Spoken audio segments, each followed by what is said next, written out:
Alors maintenant, je rencontre deux physiothérapeutes de formation de base qui sont devenus deux mésiéristes qui ont d'ailleurs organisé le séjour de Françoise Mézières au Québec. Il s'agit de Madeleine Benoît de l'Institut de réadaptation de Montréal et Marie-France Polissard-Vaïdia de la clinique de réadaptation pour enfants handicapés de Trois-Rivières et qui fait également de la pratique privée. Moi, j'aimerais savoir comment vous avez découvert que Françoise Mézières existait et qu'elle avait une technique qui était différente de celle que vous appliquiez. Par hasard, parce que j'étais fatiguée des méthodes traditionnelles et je voulais améliorer, disons, mes connaissances. À l'époque, je travaillais dans les problèmes de dos. Je m'intéressais à tout ce qui était orthopédie. Et puis, une physiothérapeute qui travaillait avec moi dans le département de l'Institut de réadaptation à Montréal m'a mentionné, son nom, c'était Raymond Benmouillane.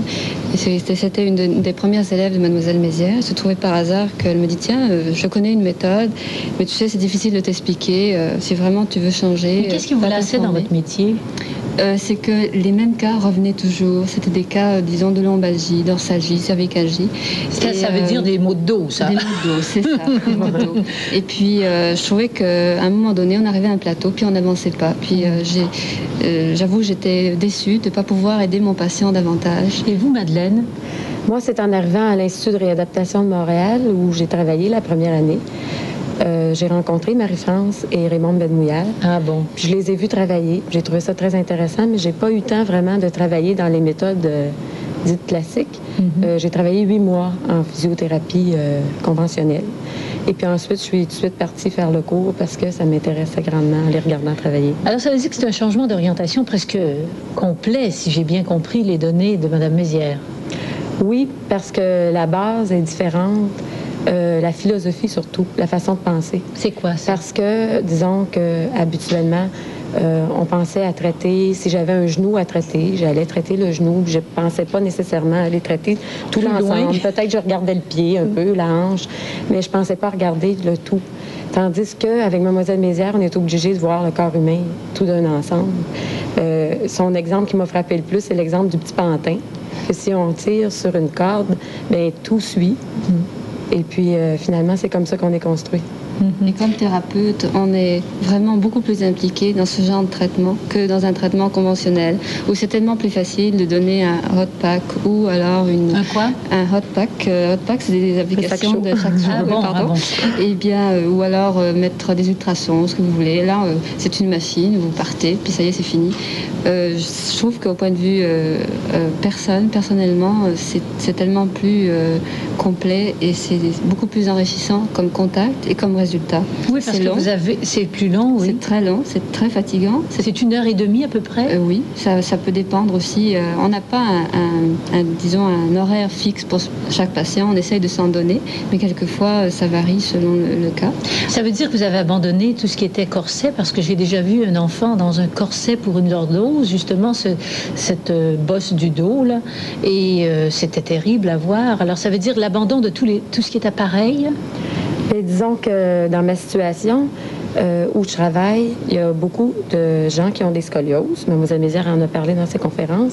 Ce sont des déformations vertébrales, soit en forme de S. Et puis, il y a beaucoup de gens qui ont des scolioses. Alors, ça prendrait beaucoup de mésiéristes pour éviter de faire porter le corset. Alors, on est obligé d'accepter qu'il y a des gens qui portent le corset parce que le corset est quand même un palliatif qui va peut-être empêcher que la scoliose continue d'augmenter. Alors, il faudrait quasiment être 40, 50 mésiéristes. Mais est-ce que vous pourriez me dire un petit peu comment ça se passe? Par exemple, j'arrive pour la première fois chez vous. Je sais parce que j'ai déjà rencontré une de vos consoeurs, Nicole Legault. Comment ça se passe? Comment ça se déroule? Eh bien, vous vous présentez, mettons si vous êtes une adulte, que vous venez en milieu privé par exemple, ou en milieu hospitalier, de toute façon, il faut que vous ayez vu un médecin. Donc, vous avez un diagnostic, ça veut dire vous avez mal au dos, lombalgie, mal au cou, cervicalgie, ça c'est le diagnostic officiel. Ça ne veut pas dire que votre problème, il est là. Donc, avec la formation que nous avons reçue, nous allons vous évaluer. C'est en même temps un traitement. Puis là, on va peut-être trouver votre problème. Vous venez avec un problème de cou, mais peut-être vous avez mal au bout du pied et vous avez peut-être une mauvaise position. Alors, vous commencez par de votre pied. Alors, on analyse, on évalue, donc toujours à partir des pieds, puis on remonte tout le corps. Et on a plusieurs positions qui font qu'on voit le comportement du patient, puis on en conclut, disons, on essaie de trouver l'origine du problème. Disons que tout au cours du traitement, il faut beaucoup observer comment le patient, la personne qui se fait traiter, il ne faut pas employer le mot patient que j'aime pas non plus. Il faut regarder comment il se tient, comment il marche, comment il va enlever sa comment chemise. Comment il se comporte en général. C'est ça. Puis même pendant le traitement, des fois, il va dire qu'il a mal, mais il n'explique pas nécessairement le vrai endroit où il peut avoir mal. Alors, il faut qu'on regarde beaucoup. Il faut toujours observer partout. Pas juste regarder si je suis en train de traiter le cou, si j'ai seulement les yeux sur le cou, bien, je vais perdre le reste. L'ensemble. C'est ça, il faut toujours penser à l'ensemble. Ça veut dire que c'est extrêmement exigeant pour une mésiériste de toujours, dans le fond, vous avez presque une relation privilégiée avec cette personne et vous avez une relation intime en tout cas, parce que faut que vous sachiez presque plus que physiquement ce qu'elle ressent, à vrai dire. Ça vit un peu. Ça demande beaucoup de concentration, puis ça demande que vous soyez totalement là. Vous ne pouvez pas être intéressé à d'autres choses, répondre au téléphone, faire un autre patient par exemple en même temps, parce que dans le milieu privé et même dans le milieu hospitalier, disons, le système veut que vous ayez plusieurs patients en même temps. Avec le Mézières, il faut que vous soyez seul avec le patient et que vous soyez totalement présente. Et je trouve ça très exigeant, mais c'est très beau parce qu'on a une récompense, disons, de voir le patient qui s'améliore en général. On ne peut pas dire que dans tous les cas, on est récompensé de notre travail, mais on est souvent récompensé. Est-ce qu'il se guérit souvent, ce malade ? En général, il faut savoir aussi choisir les indications parce que tout ne relève pas de la méthode. Enfin, d'après mon expérience, on croit toujours, d'après ce qu'on voit, je dirais que tous les problèmes chroniques, tous les problèmes qui on ne sait plus quoi faire, les cas poubelles, comme dit Mademoiselle Mézières, eh bien, finalement, ces cas-là, je trouve que c'est des bonnes indications. Mais il faut quand même souligner que c'est un traitement qui demande beaucoup de temps. C'est quand même pas une méthode miracle. Ça demande beaucoup de persévérance de la part de celui qui se fait traiter. Et puis, si on n'a pas sa coopération totale, ben encore là, on est limité dans les résultats. Je pense qu'il faut que les deux, on soit tout entier. Autant celui qui se fait traiter que celui qui traite. Parce que c'est très fatigant pour le patient aussi. Oui. C'est un effort. Ce n'est pas vraiment, on n'est pas passif. Non, c'est très actif. Puis c'est pas 3 séances. Hein. Ça peut durer 1 an, 2 ans. Les scolioses, par exemple, puisqu'il y en a beaucoup. Eh bien, ces gens-là, on peut les traiter à partir de l'âge de 12 ans jusqu'à infiniment. C'est très long. On dirait que tout se passe dans le dos quand même, hein, comme l'expliquait. Non, à tous les niveaux. Oui, c'est ça, mais c'est que c'est une chaîne, comme elle dit. Vous êtes un tout. C'est-à-dire que si vous faites un mouvement de la main, automatiquement, votre colonne va réagir. Comme disait tout à l'heure Madeleine, c'est le pantin qui va réagir. Vous touchez une partie du pantin, tout le reste va bouger. Nous sommes des pantins. Hélas. Quels sont les cas que vous traitez surtout? Là, on parle de lordose, etc. Mais est-ce que vous avez surtout des accidents peut-être à l'Institut de réadaptation? Bien, présentement, j'ai beaucoup de cas de déviation vertébrale. Aussi, il y a les lombalgies, qu'on appelle les maux de dos généraux, qui pourraient être provoqués soit par un accident à la base ou par bien d'autres problèmes de la vie, comme aujourd'hui, le stress quand même qui occasionne beaucoup de problèmes de dos, de cervicalgie, dorsalgie, le surmenage. Il y a les accidents de la route. Et vous, auprès des enfants, est-ce que tous les enfants développent déjà ces malaises qui nous paraissent des malaises d'adultes? Bien, disons, je pense que c'est à partir de la position debout qu'on commence déjà à prendre de mauvaises postures. Ce qu'il y a dans les cas d'enfants que je vois, ces enfants-là, il faut qu'ils aient au moins 7 ans et plus, parce que ça dépend de leur quotient intellectuel. Et la plupart ont déjà des problèmes de syphose, de scoliose, de pieds plats. Et ça, on peut les aider avec cette méthode-là. Mais il faut qu'il y ait beaucoup de collaboration de l'enfant. Et ce n'est pas tous les enfants qui peuvent embarquer dans cette méthode.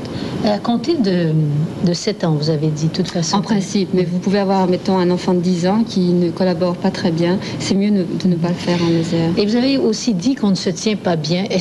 Comment est-ce qu'on devrait se tenir?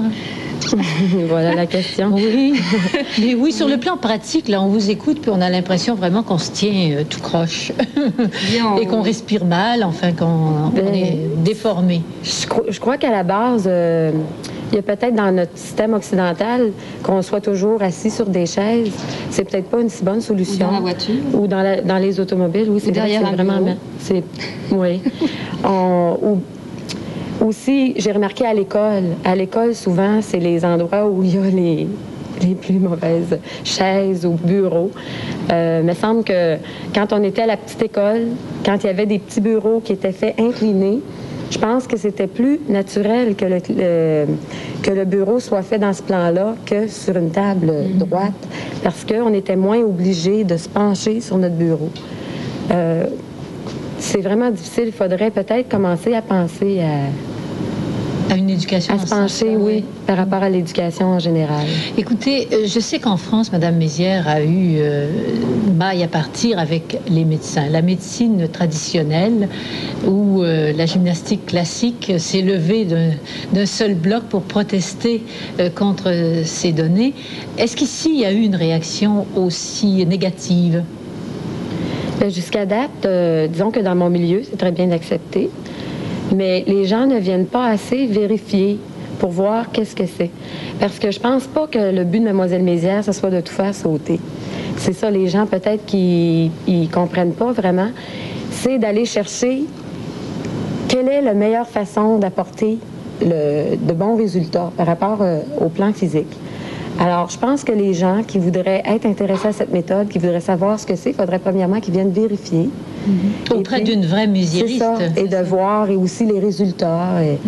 Mais je pense que les médecins, enfin, d'après l'expérience que j'ai eue au début au Québec, ils étaient ouverts à partir du moment où le patient le réclamait. Mais si, mettons, j'arrivais vers eux en disant c'est une méthode qui est bonne, etc., eux, ça les intéressait pas. Ce qu'ils voulaient, c'est savoir que le patient s'améliore. Alors, disons que c'est un peu difficile au départ de les convaincre de quelque chose qui, au départ, les laisse un peu sceptiques. Est-ce que vous, ça a changé un peu vos vies? Beaucoup. Ce changement d'orientation, beaucoup? Complètement. Personnellement, beaucoup. Je dirais que ça a changé même ma façon de vivre, ma façon de manger. Je ne suis pas végétarienne encore, mais j'ai amélioré ma façon de manger. Je dirais que je pense mieux à ma façon en général de vivre. Et vous, Madeleine? Bien, moi, je pense que c'est une méthode de traitement qui nous aide à vivre entièrement, oui, d'une façon entière. Parce que je pense que tout ce qu'on fait dans la vie, si on le fait d'une façon entière, bien, on va être bien pour le faire. Même si c'est pour prendre soin de la maison ou de faire n'importe quelle petite chose de la vie. Si on est entier à notre tâche, je pense que déjà là, c'est déjà un bonheur. Le travail devient quelque chose d'enrichissant.